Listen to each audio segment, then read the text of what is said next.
کچھ دیر کے لیے مراقبہ کر لیں، سر کو جھکا لیں، آنکھوں کو بند کر لیں، دنیا اور جو کچھ دنیا میں ہے اس سے ہٹ کٹ کے اللہ رب العزت کی یاد میں ڈوب جائیں۔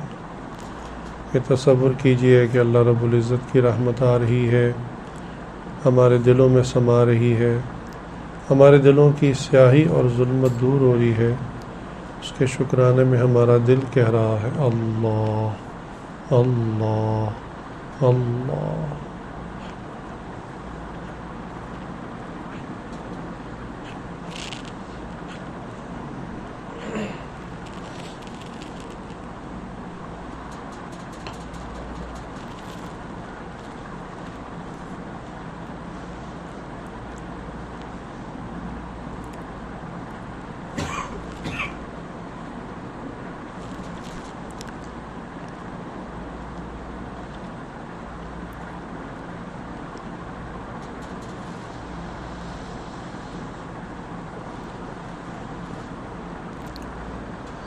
اللہ کو اپنا بنا لو،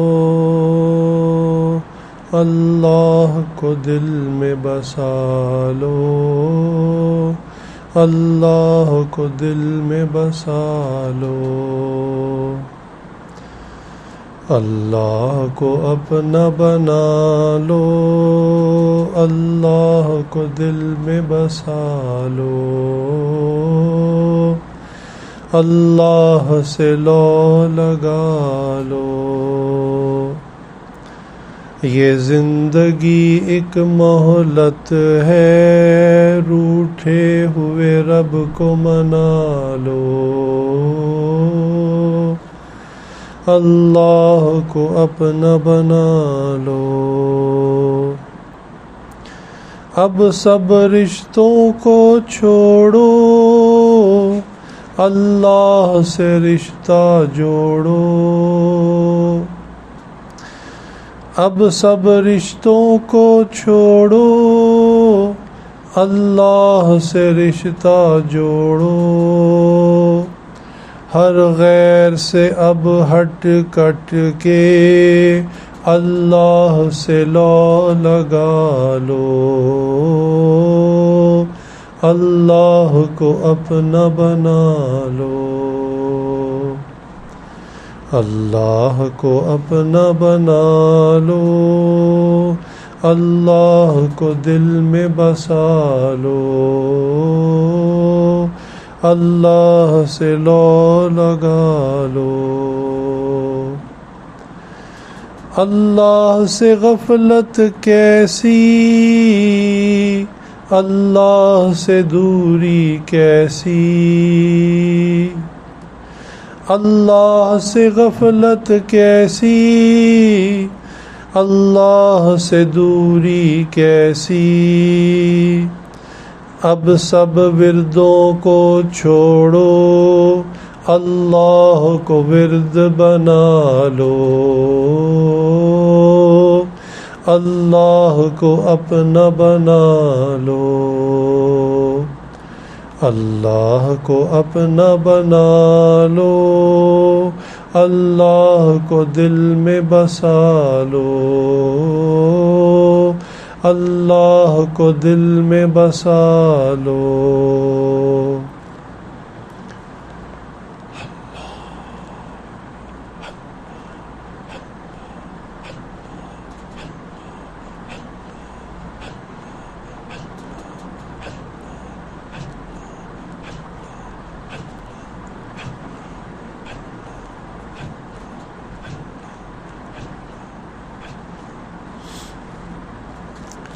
لا الہ الا اللہ محمد رسول اللہ۔ دعا کر لیجیے۔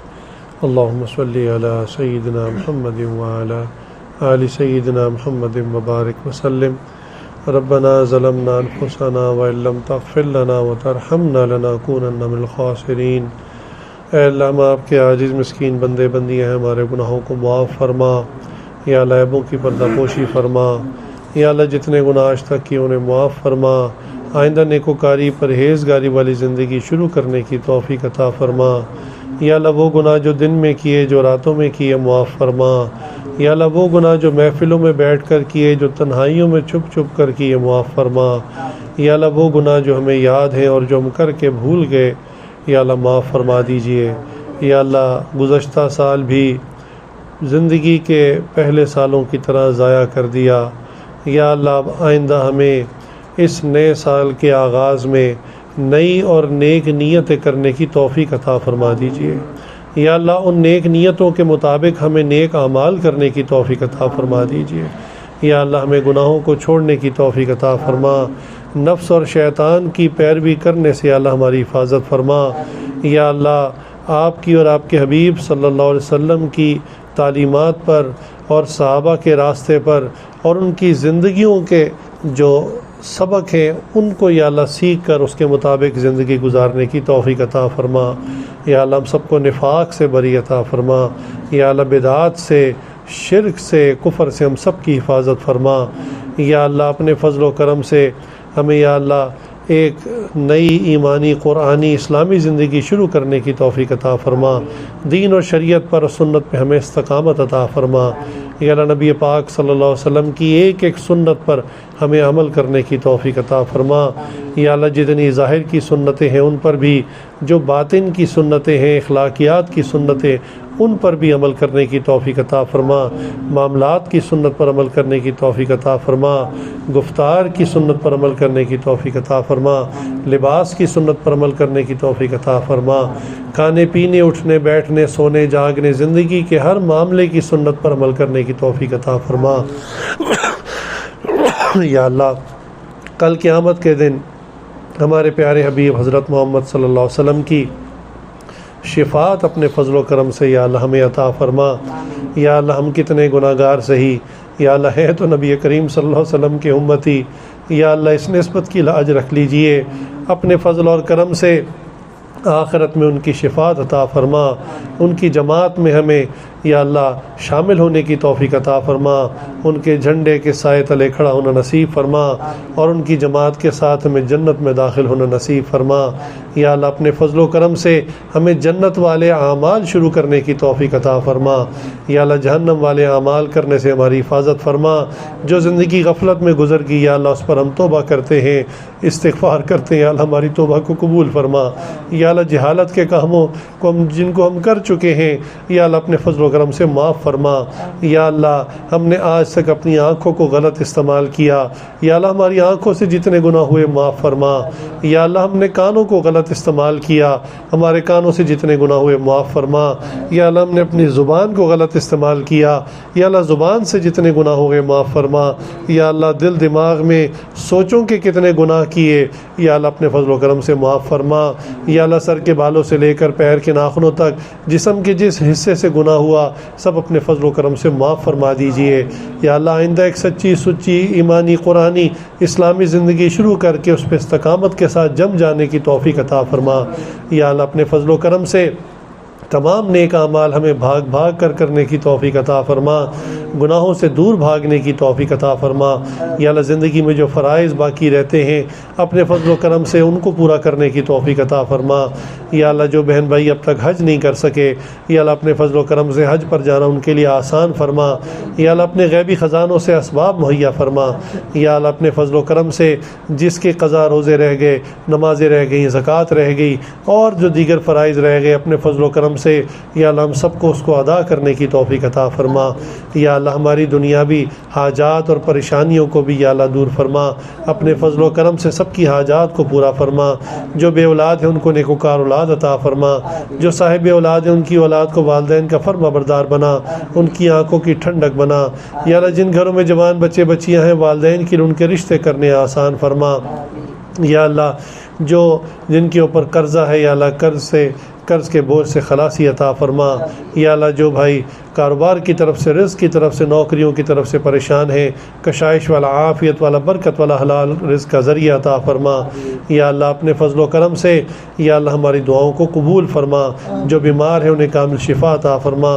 ہمارے عزیز کار رشتہ دار دور قریب کے جو لوگ فوت ہو گئے یا اللہ سب کی بخشش و مغفرت فرما، جن کی آپ نے بخشش فرما دی یا اللہ انہیں اپنے قرب کے اعلیٰ درجات عطا فرما۔ یا اللہ بالخصوص ہمارے مشائخ یا اللہ جو آپ کے پاس چلے گئے اپنے فضل و کرم سے ان کو اپنے بہترین مہمان خانے میں جگہ عطا فرما۔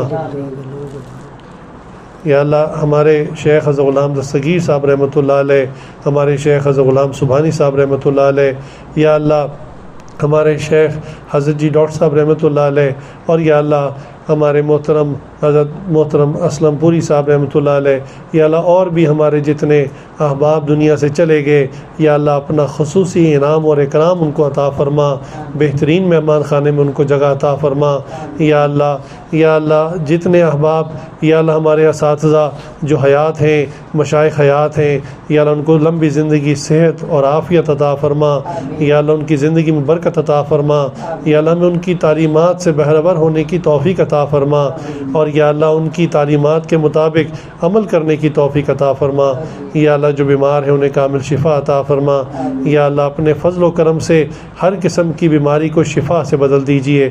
یا اللہ بیماری بھی ایک نعمت ہے لیکن ہم کمزور ہیں، یا اللہ بیماری میں گناہ جھڑتے ہیں، یا اللہ اعمال کا اجر بڑھ جاتا ہے لیکن یا اللہ ہم کمزور ہیں، اپنے فضل و کرم سے یا اللہ ہمیں شفا والی نعمت عطا فرما دیجئے۔ اپنے فضل و کرم سے ہماری تمام دعاؤں کو قبول فرما لیجئے۔ جتنے احباب یہاں تشریف لائے یا مستورات چل کر آئیں سب کا چل کے آنا قبول فرما لیجئے۔ سب کو اپنے نیک بندے اور بندیوں میں شامل فرما لیجئے۔ سب کی نیک تمناؤں کو، دعاؤں کو اپنے فضل و کرم سے قبول فرما۔ جن بھائیوں نے، دوستوں نے، مستورات نے ہمیں دعاؤں کے لیے کہا یا کہنا چاہتے تھے نہیں کہہ سکے، ہماری دعاؤں میں انہیں حصہ عطا فرما۔ یا اللہ ہمارے پیارے حبیب حضرت محمد صلی اللہ علیہ وآلہ وسلم نے جتنی خیریں مانگی تمام خیریں ہمیں عطا فرما، جتنے شرور سے پناہ مانگی تمام شرور سے ہماری حفاظ فرما۔ یا اللہ اپنے فضل و کرم سے ہماری محترم اماں جان کو لمبی زندگی صحت عطا فرما، ان کا سایہ تا دیر ہمارے سروں پر قائم دائم فرما۔ یا اللہ ہم نے اس نئے سال کے آغاز میں جو نیک نیتیں کی ہیں یا اللہ ہمیں ان پر عمل کرنے کی توفیق عطا فرما. اپنے فضل و کرم سے یا اللہ ہمارا آئندہ یہ نیا سال یا اللہ خیر و عافیت کا سال ہو. یا اللہ ہر قسم کے فتنے سے، ہر قسم کے انتشار سے یا اللہ ہمیں امن عطا فرما. ہمارے ملک پاکستان کی حفاظت فرما، اندرونی بیرونی خطروں سازشوں سے اس کو محفوظ فرما. جو اس کا دشمن ہے اس کو ہدایت عطا فرما. جس کی قسمت میں ہدایت نہیں یا اللہ انہیں چن چن کے دفعہ دور فرما. اے اللہ اسلام کا بول بالا فرما، کفر کا مکالا فرما. یا اللہ اپنے فضل سے یا اللہ ہم نے تو یا اللہ اپنے کمزور ظرف کے مطابق، چھوٹی زبان کے مطابق مانگا ہے. یا اللہ آپ اپنی شان کے مطابق عطا فرما دیجئے، آپ اپنے وسیع خزانوں کے مطابق عطا فرما دیجئے، اپنے فضل و کرم سے عطا فرما دیجئے. وصلی اللہ تعالی علی خیر خلقہ محمد و آلہ و اصحابہ اجمعین. آمین برحمتک یا ارحم الراحمین.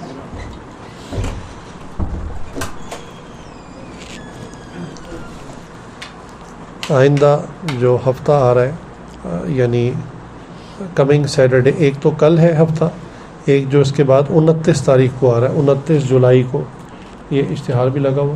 تو انشاءاللہ 29 جولائی کو ہمارا ماہانہ پروگرام توبہ کی رات، شب توبہ یہ ہوگا. اور یہ آپ کے علم میں ہے کہ ٹھوکر نیاز بیگ کے بالکل قریب ایچسن سوسائٹی ہے. ایچسن سوسائٹی میں مسجد ہے، مسجد ابن آدم. تو وہاں پر انشاءاللہ عشاء کی نماز پڑھنے کا اہتمام فرمائیں. یہ صرف مرد حضرات کے لیے ہے، خواتین سے گزارش ہے کہ اپنے مردوں کو وہاں بھیجیں. تو یہ جو پروگرام ہے یہ پوری رات کا پروگرام ہوتا ہے، اور اس میں مقصد صرف یہ ہے کہ ہم ایک رات اللہ کے گھر میں گزاریں توبہ کی نیت سے، تاکہ یہ عمل فرشتے لکھیں کہ یہ ایک رات جاگا تھا توبہ کے لیے، اللہ سے معافی مانگنے کے لیے اللہ کے گھر آ گیا تھا. بس یہ عمل اس مقصد کے لیے ہے. تو یہ مہینے میں ایک پروگرام ہوتا ہے ہمارا 29 جولائی 29 جولائی کو. یہ عشاء کے بعد ہوگا اور فجر میں ختم ہو جائے گا. تو احباب سے درخواست ہے کہ خود بھی بھرپور شرکت کریں اور زیادہ سے زیادہ مرد حضرات کو ساتھ لائیں، اپنے بھائیوں کو، دوستوں کو، بزرگوں کو، چھوٹوں کو، بڑوں کو، سب کو لے کر آئیں. ہو سکتا ہے ہم کسی کو تھوڑی سی بات کر کے وہاں لے آئیں اور اللہ کے گھر میں آنے کی برکت سے، اس گھر میں کچھ دیر قیام کرنے کی برکت سے اللہ اس کا دل بدل دے. جزاک اللہ خیر.